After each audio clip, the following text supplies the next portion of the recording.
ಒಳ್ಳೆ ಸ್ಥಾನಕ್ಕೆ ಕರೆದೊಯ್ಯುತ್ತದೆ. ತಾಳ್ಮೆ ಇರಲಿ, ಮುಂದೆ ಒಳ್ಳೆಯ ದಿನಗಳಿವೆ. ಒಂದು ಹೂವು ಮತ್ತೊಂದು ಹೂವಿನೊಂದಿಗೆ ಸ್ಪರ್ಧೆಗಿಳಿಯೋದಿಲ್ಲ. ಸುಂದರವಾಗಿ ಅರಳುವುದಷ್ಟೇ ಅವುಗಳ ಕೆಲಸ. ನಮ್ಮ ವ್ಯಕ್ತಿತ್ವವು ಹಾಗೆ ಇರಬೇಕು. ನಾವು ಜನಕ್ಕೆ ಎಲ್ಲಿಯವರೆಗೆ ಒಳ್ಳೆಯರಾಗಿರ್ತೇವೆ ಅಂದ್ರೆ ಅವರ ಇಚ್ಛೆಯಂತೆ ನಡೆದುಕೊಳ್ಳುವವರಿಗೆ ಮಾತ್ರ. ಯಾವಾಗ ನಾವು ಅವರ ಇಚ್ಛೆಗೆ ವಿರುದ್ಧವಾಗಿ ಮಾತಾಡ್ತೇವೋ ಆಗ ನಮ್ಮನ್ನು ಎಲ್ಲರಿಗಿಂತ ಅತಿ ಕೆಟ್ಟವರಂತೆ ಬಿಂಬಿಸ್ತಾರೆ. ಪ್ರೀತಿ ಅಂದ್ರೆ ಯಾರನ್ನ ನೆನೆಸಿಕೊಂಡ್ರೆ ಕಣ್ಣಲ್ಲಿ ನೀರು ಬರುತ್ತೋ, ಯಾರಿಲ್ಲ ಅಂದ್ರೆ ಜೀವನ ಬೇಸರವಾಗುತ್ತೋ, ಯಾರ ಹೆಸರನ್ನು ಸದಾ ಜಪಿಸ್ತೇವೋ ಅದೇ ನಿಜವಾದ ಪ್ರೀತಿ. ಜೀವನದಲ್ಲಿ ಪ್ರತಿ ಕ್ಷಣವನ್ನು ಖುಷಿಯಿಂದ ಅನುಭವಿಸಿ. ದಿನಕ್ಕೊಂದು ಸಮಸ್ಯೆ ಬರುತ್ತೆ ಹೋಗುತ್ತೆ. ಕಳೆದು ಹೋದ ಸಮಯ ಮತ್ತೆ ಬರಲ್ಲ. ಇದ್ದರೆ ತಿನ್ನೋಣ, ಇಲ್ಲದಿದ್ರೆ ಉಪವಾಸ ಇರೋಣ. ನಮಗೆ ಗತಿ ಇಲ್ಲ ಅಂತ ಬೇಡೋದು ಮಾತ್ರ ಬೇಡ. ಅದರಲ್ಲೂ ನಮ್ಮ ಸ್ವಂತ ಜನಗಳ ಹತ್ತಿರ ಕೈ ಚಾಚಲೇಬಾರದು ಅಲ್ವಾ? ಇನ್ನೊಬ್ಬರ ಬಾಳಿಗೆ ಕೊಂಚವಾದರೂ ಸುಖ ಸಂತೋಷ ನೆಮ್ಮದಿಗಳನ್ನು ನೀಡಲು ನಾವೇನು ಶ್ರೀಮಂತರಾಗಬೇಕಿಲ್ಲ. ಒಂದೆರಡು ಒಳ್ಳೆಯ ಮಾತುಗಳ ಮೂಲಕ ಸ್ಪಂದಿಸುವ ಸೌಜನ್ಯವಿದ್ರೆ ಸಾಕು. ಸರಳತೆ ಮತ್ತು ಸಜ್ಜನತೆ ಸುಂದರ ಬದುಕಿನ ಆಧಾರ ಸ್ತಂಭಗಳು. ಯಾವುದನ್ನು ಬಯಸಬೇಡ. ಮೇಲೊಬ್ಬ ಇದ್ದಾನೆ, ನಿನಗೆ ಯಾವುದನ್ನು ಯಾವ ಸಮಯಕ್ಕೆ ಕೊಡಬೇಕು ಎನ್ನುವುದು ನಿನಗಿಂತ ಅವನಿಗೆ ಚೆನ್ನಾಗಿ ಗೊತ್ತಿರ್ತದೆ. ಚಿಂತಿಸದಿರು. ಒಳ್ಳೆಯದನ್ನ ಮಾಡಿದ್ರೆ ಸಾಲದು, ಅದನ್ನು ಒಳ್ಳೆಯ ರೀತಿಯಲ್ಲಿ ಮಾಡಬೇಕು. ಅಮ್ಮ ಪ್ರೀತಿಯಿಂದ ಮಾಡಿದ ಅಡುಗೆಯನ್ನ ಅವರ ಮನಸ್ಸಿಗೆ ನೋವಾಗದಂತೆ ತಿಂದು ಬಿಡಿ. ಯಾಕಂದ್ರೆ ಕೆಲವರಿಗೆ ಅನ್ನ ಇರಲ್ಲ, ಇನ್ನು ಕೆಲವರಿಗೆ ಅಮ್ಮನೇ ಇರಲ್ಲ.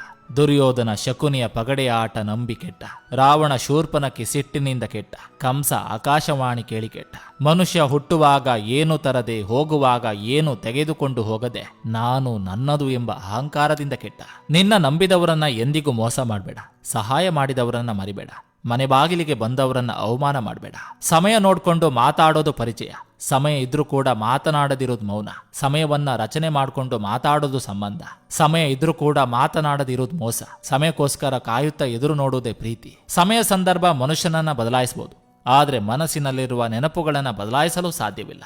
ಹೊತ್ತು ಮೆರೆಸುವವರೇ ಕೊನೆಗೆ ಎತ್ತಿ ಮುಳುಗಿಸುವರು. ನೆನಪಿಡಿ, ಇದು ಗಣೇಶನಿಗೆ ಅಷ್ಟೇ ಅನ್ವಯಿಸೋದಿಲ್ಲ, ನಮ್ಮ ಬದುಕಿಗೂ. ಇಲ್ಲಿ ಒಳ್ಳೆಯದನ್ನ ಮಾಡಿ ಬದುಕಿದ್ರೆ ದಡ್ಡ ಅಂತಾರೆ, ಮೋಸ ಮಾಡಿ ಬದುಕಿದ್ರೆ ಬುದ್ಧಿವಂತ ಅಂತಾರೆ. ಇಷ್ಟೇ ಪ್ರಪಂಚ. ನಾವೇ ಬೇಕು ಅನ್ನೋರು ನಮ್ಮಿಂದ ಏನಾದ್ರೂ ತಪ್ಪಾದ್ರೆ ಬುದ್ಧಿ ಹೇಳ್ತಾರೆ. ಬೇಡ ಅನ್ನುವರು ಅದನ್ನೇ ಕಾರಣವಾಗಿಟ್ಕೊಂಡು ದೂರ ಹೋಗ್ತಾರೆ. ಇಂದು ನೀ ಯಾರನ್ನು ಬೇಡ ಎಂದು ದೂರ ತಳ್ಳಿರ್ತೀರೋ ಮುಂದೊಂದು ದಿನ ಅವರದೇ ಅವಶ್ಯಕತೆ ನಿನಗೆ ಬರ್ಬೋದು. ಅದಕ್ಕೆ ಯಾರನ್ನೇ ಆಗ್ಲಿ ಕಳೆದುಕೊಳ್ಳುವ ಮುನ್ನ ಯೋಚಿಸಿ. ನೆನಪಿರ್ಲಿ, ಎಲ್ಲರ ಕಾಲೆಳಿತದೆ ಕಾಲ. ಕೆಲವರು ತಾವು ನೆಟ್ಟಗೆ ಇಲ್ಲದಿದ್ರೂ ಇನ್ನೊಬ್ಬರ ಬಗ್ಗೆ ಕೆಟ್ಟದಾಗಿ ಮಾತಾಡೋದನ್ನು ಮಾತ್ರ ಬಿಡಲ್ಲ. ನಮ್ಮ ನೋವು ನಮಗೆ ಗೊತ್ತಾದ್ರೆ ನಾವು ಬದುಕಿದೀವಿ ಎಂದರ್ಥ. ಪರರ ನೋವು ನಮ್ಗೆ ಗೊತ್ತಾದ್ರೆ ನಾವು ಮನುಷ್ಯರಾಗಿದ್ದೀವಿ ಎಂದರ್ಥ. ನಿಮ್ಮನ್ನು ನೀವು ಜಯಿಸಿ, ಆಗ ಇಡೀ ಜಗತ್ತೇ ನಿಮ್ಮದಾಗ್ತದೆ. ಕಹಿ ಘಟನೆಯನ್ನ ಮರೆತು ಬಿಡ್ಬೇಕು, ಆದ್ರೆ ಅದರಿಂದ ಕಲಿತ ಪಾಠವನ್ನು ಎಂದೂ ಮರಿಬಾರ್ದು. ಆನೆ ಸಾಕೋದು ಸುಲಭ, ಆಸೆ ಸಾಕೋದು ಕಷ್ಟ.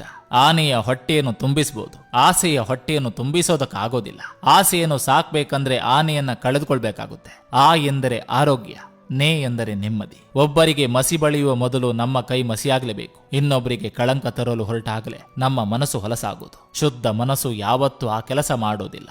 ಗೆದ್ದಾಗ ಚಪ್ಪಾಳೆ ಹೊಡೆಯುವ ಸ್ನೇಹಿತರನ್ನ ಮರೆತರೂ ಪರವಾಗಿಲ್ಲ, ಬಿದ್ದಾಗ ಕೈ ಹಿಡಿದು ಮೇಲೆತ್ತು ಸ್ನೇಹಿತರನ್ನ ಮರಿಬೇಡಿ. ತಂದೆ ಇಲ್ಲದ ಮನೆ ಸೂರ್ಯನಿಲ್ಲದ ಆಕಾಶದಂತೆ, ತಾಯಿ ಇಲ್ಲದ ತವರು ಹೆಣ್ಣಿಗೆ ನೀರಿಲ್ಲದ ಬಾವಿಯಂತೆ. ಯಾರು ನಿಮ್ಮ ಪ್ರೀತಿಗಾಗಿ ತುಂಬಾ ಚಡಪಡಿಸ್ತಾರೋ ಅಂಥವ್ರನ್ನ ಎಂದಿಗೂ ನಿರ್ಲಕ್ಷಿಸಬೇಡಿ. ಒಮ್ಮೆ ಅದನ್ನು ಕಳೆದುಕೊಂಡರೆ ಪುನಃ ಅದೇ ತರ ಪ್ರೀತಿ ತೋರುವ ವ್ಯಕ್ತಿ ಸಿಗೋದು ಕಷ್ಟ. ನಿನ್ನೆ ಮೊನ್ನೆಯವರೆಗೂ ಚೆನ್ನಾಗಿದ್ದವ ಇದ್ದಕ್ಕಿದ್ದಂತೆ ಮೆರೆದಾಡ್ತಿದ್ದಾನಂದ್ರೆ ಒಂದೋ ಬೇನಾಮಿ ದುಡ್ಡು ಬಂದಿರಬೇಕು, ಇಲ್ಲವೇ ಅಧಿಕಾರದ ಮದ ಏರಿಬೇಕು ಅಂತ ಅರ್ಥ.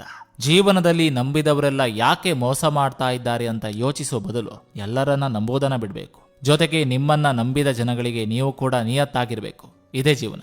ಜೀವನದ 3 ಮಂತ್ರ: ಸಂತೋಷದಲ್ಲಿ ಮಾತು ಕೊಡಬೇಡಿ, ಕೋಪದಲ್ಲಿ ಉತ್ತರ ಕೊಡಬೇಡಿ, ದುಃಖದಲ್ಲಿ ನಿರ್ಧಾರ ಕೈಗೊಳ್ಳಬೇಡಿ. ಒಬ್ಬಳು ತಾಯಿ ತನ್ನ ಮಗನಿಗೆ ಹೇಳಿದ ಮಾತಿದು: ತಟ್ಟೆಯಲ್ಲಿ ಅನ್ನವಿಲ್ಲದಷ್ಟು ಬಡವನಾಗಬೇಡ, ತಟ್ಟೆಯಲ್ಲಿ ಅನ್ನ ಬಿಡುವಷ್ಟು ಶ್ರೀಮಂತನಾಗಬೇಡ.